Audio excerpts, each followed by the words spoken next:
Well, all right, folks, we are back. My Country with Scott Cannon. We just talked about a new study that came out that showed the impetus behind anti-black bias in this country from much of white America.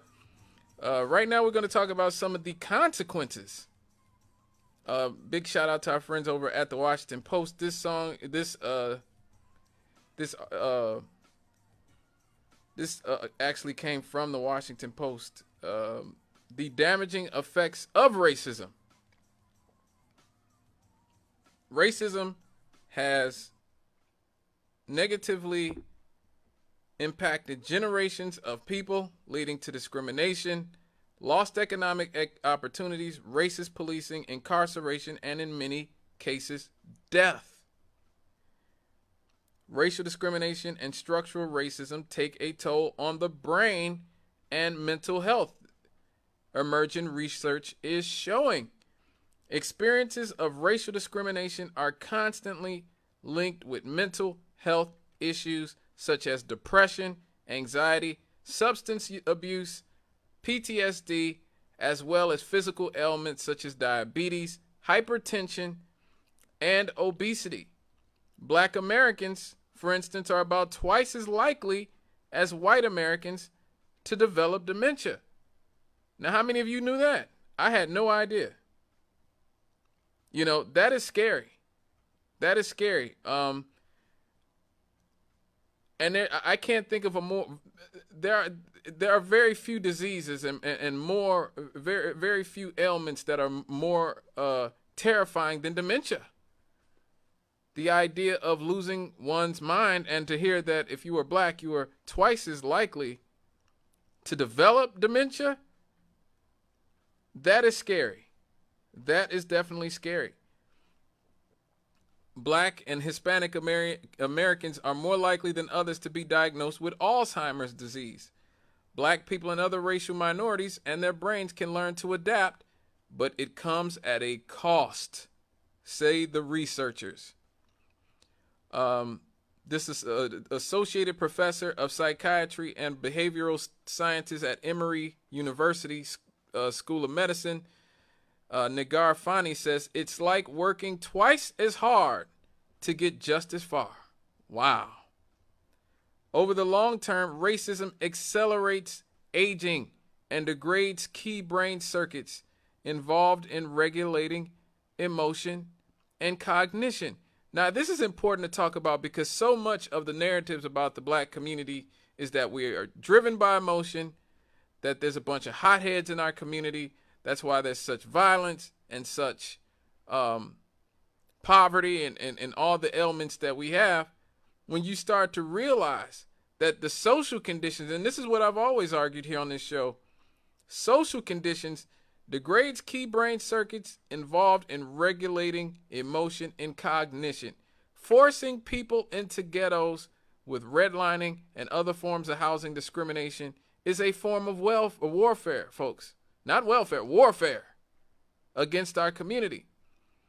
So when you see why so many of these young men are walking around Gary, Indiana, angry, so angry that they want to shoot somebody, that they might want to kill somebody or hit somebody upside the head and steal their purse, now you understand what redlining has done to them, what environmental racism has done to them. It's not just about people just not having no home training. It's about the destructive policies that have perpetuated these things. Recent neuroimaging shows that encounters with racial discrimination on the individual level and structural racism at the societal level changes how the brain responds to potential threats. In a 2021 study published in JAMA Psychiatry,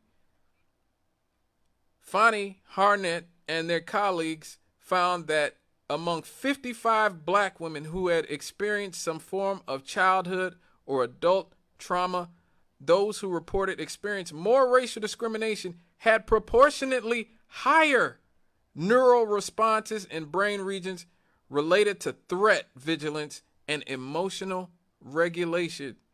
At the same time, there were also increased acceleration in visual brain areas involved in visual attention, suggesting that they may be more attentive to their environments. So when everybody wants to jump on black women and say black women aggressive, black women angry, black women got attitude problems, black women can't, be submissive and just let the man, like black women can't do A, B, C, D, E, F, G. This is what I always argue to people. It is the society, it is the system that is destroying the people. Okay? Black people, we got to stop being so hard on each other. It is the system that is purposely designed to turn people in this way, to turn out people this way. But with long-term stress comes long-term changes to the brain.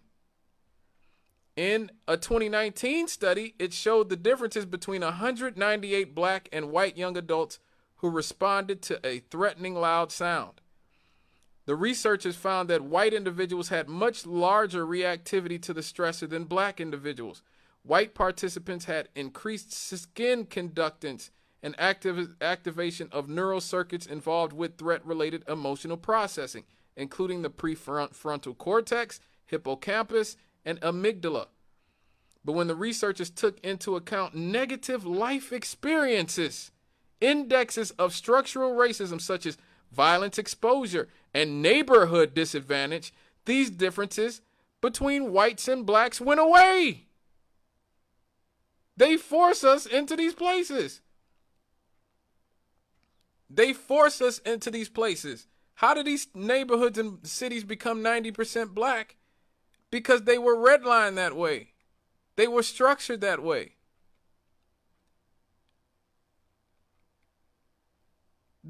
How did these places become food deserts? They are designed that way. So many people just want to get on here and vent and talk about how horrible and dysfunctional black people are.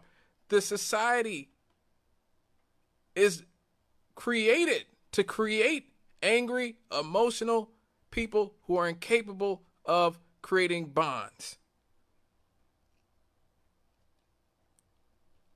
Now, these findings suggested that real-life adversity for many black subjects was contributing to an almost blunting of emotion to laboratory stress. Now, the researchers say a little bit of stress is probably good for you. It's probably good to have a little bit of adversity because you learn to regulate. You'll learn to overcome it.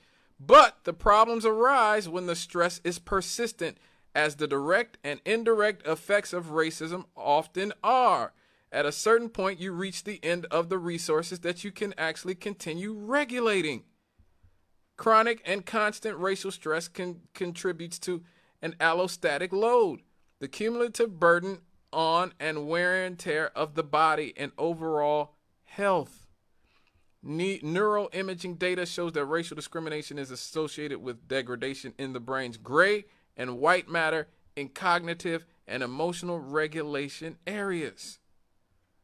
So again, you wonder why these kids are running around so emotional and making bad decisions? It's not just because they have bad parents. Stop saying that. Like, Joe Biden literally got up at the 2020 presidential debates, and when he was asked about the black-white wealth gap, he talked about how black people needed social workers to come into our homes, and how black kids don't hear enough words. Again, he didn't say anything about redlining, didn't say anything about the prison industrial complex that he helped create and build and expand, should I say. Didn't say anything about 3 centuries of racism or 100 years of Jim Crow, 80 years of redlining. Nothing about any of that. It is solely the perception that black people don't have parents. Let me tell you, black people are probably the best parents I've seen. Especially back in the day. Please. I mean, it used to be when you saw a kid running around a store, a mall, the zoo, anywhere, running around crazy like they ain't got no home training. You knew they weren't going to be black. Now, obviously, I think some of that has changed as we have more single parent homes and stuff like that. And as we've seen the degradation of our communities, thanks to, again, intergenerational poverty, the two-tiered legal system, the mass incarceration of black men, which leaves so many of our black women holding the bag. But still, you're still going to see way more little white kids running around acting the doggone fool than black people most of the time. I'm just being real here, folks. Not being racist, just being real. In another 2022 study, it was reported that among 81 black women who had experienced trauma, those who reported experienced more racial discrimination showed proportionately thinner gray matter in the cingulate corticals. Keep that in mind. In another study from another year, it was found that racial discrimination also compromises the integrity of white matter, the neural connections of the prefrontal cortex, a key brain area for behavioral self-regulation. Loss of these connections, in turn, was associated with more overall medical issues. Again, we're going to talk in the very next segment about fibroids and why so many black women particularly seem to be cursed with this situation. Here we go. This is how our society is structured. Now, this could all make sense if the loss of white matter impacted the capacity to self-regulate, Miss Fanny said. If they are emotionally eating, turning to drugs, or not exercising as a result, the black female study may have a greater vulnerability to health problems that are related to these behaviors like diabetes, metabolic problems, cardiovascular disease. That's why it is important for us to take our health seriously. The pandemic was all I needed. The pandemic is what I needed to get my behind in gear personally. I've gotten a lot of flack over the years for some of my opinions that have been proven to be true about the pandemic.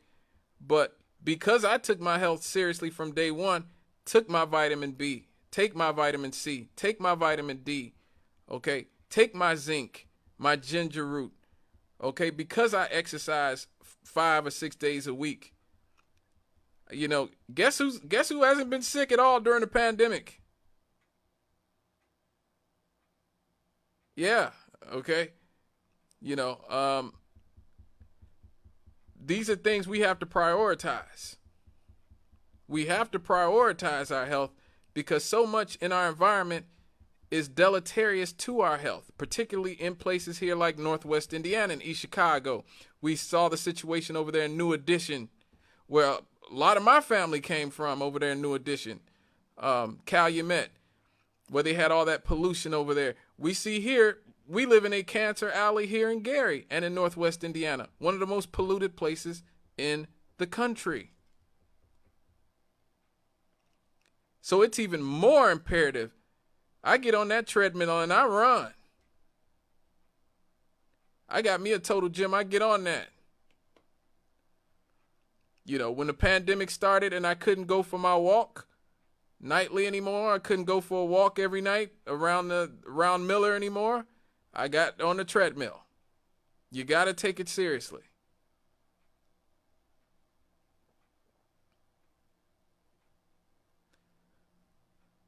Now, it is important to understand that harm from racism is a whole body process that interacts and feeds on itself. In a 2022 study of 154 participants who are white, who are black, and Asian, it was reported that discrimination in general was correlated with anxiety and depression. For black and Hispanic people, discrimination was also associated with altered brain connectivity, associated with a psychological coping, as well as more systemic inflammation to the gut and the microbiome, which can have an adverse health on mental health. Again, so much when we talk about our society being toxic and our communities being toxic. I genuinely don't believe we know how toxic these places are. We think, once again, it's just people who ain't got no home training. Oh, you ain't got no home training. Dude, you literally live in a toxic waste pit. You literally live in a place where pollution, food deserts that feed you crap food, police brutality and over-policing, constant harassing from police oftentimes, and from other institutions, low-wage employment that is inherently degrading and exploitative. All this has a deleterious effect on family and community and creates the types of things you see here in Gary, in East Chicago, and other places like this, in Hammond, other places that you see in Northwest Indiana, on the south side of Chicago.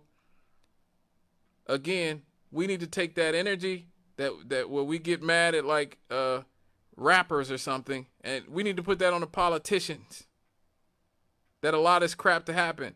I was happy to see people like Miss McCready, who I'm here with every Monday, when they wanted to move that trucking company.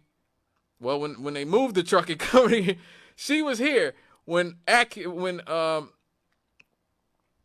wanted to move that recycling place over there, they said, look, we can't take any more toxicity in our community. No more pollution in this community. Like, you guys really don't know the deleterious effect that it has on all of our mental states, our physical health, all this. You know, I talk very often about the crime rates in our society and how they have vacillated over time. One of the reasons that many researchers, criminologists, think that we had such a crime decline during the 90s is because we found out just how toxic lead was. And once we started taking lead out of gasoline and out of paint and those types of things,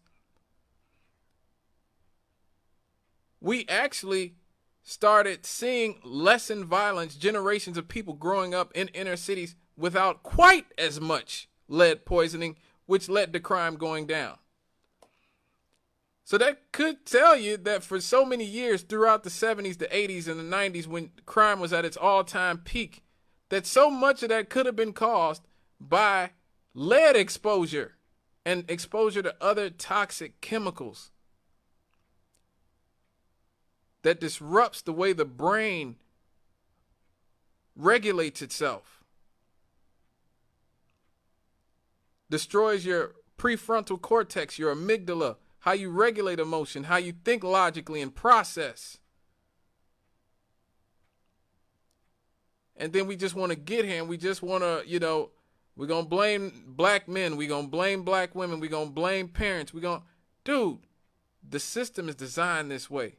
The people in Washington, D.C., the people who are really in power, these are the people who are creating the violence and the danger in our community because they are the ones destroying our bodies inside and out with their policies. The things they choose to perpetrate on us and the things they choose to keep away from us, like universal health care. They have money for Ukraine, no money for health care.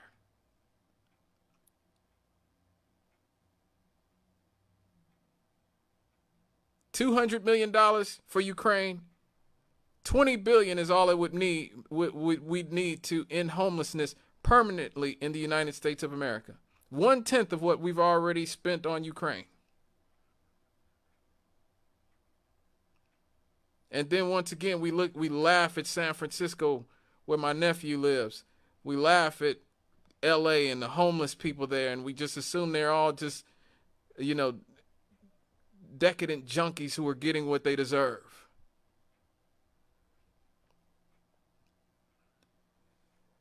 It's important for us to educate ourselves about what's really going on so we can see where we can put the blame for so much of the ills in our society. I want to give a shout out again to the Washington Post for such a really illuminating article. And the people who did this study,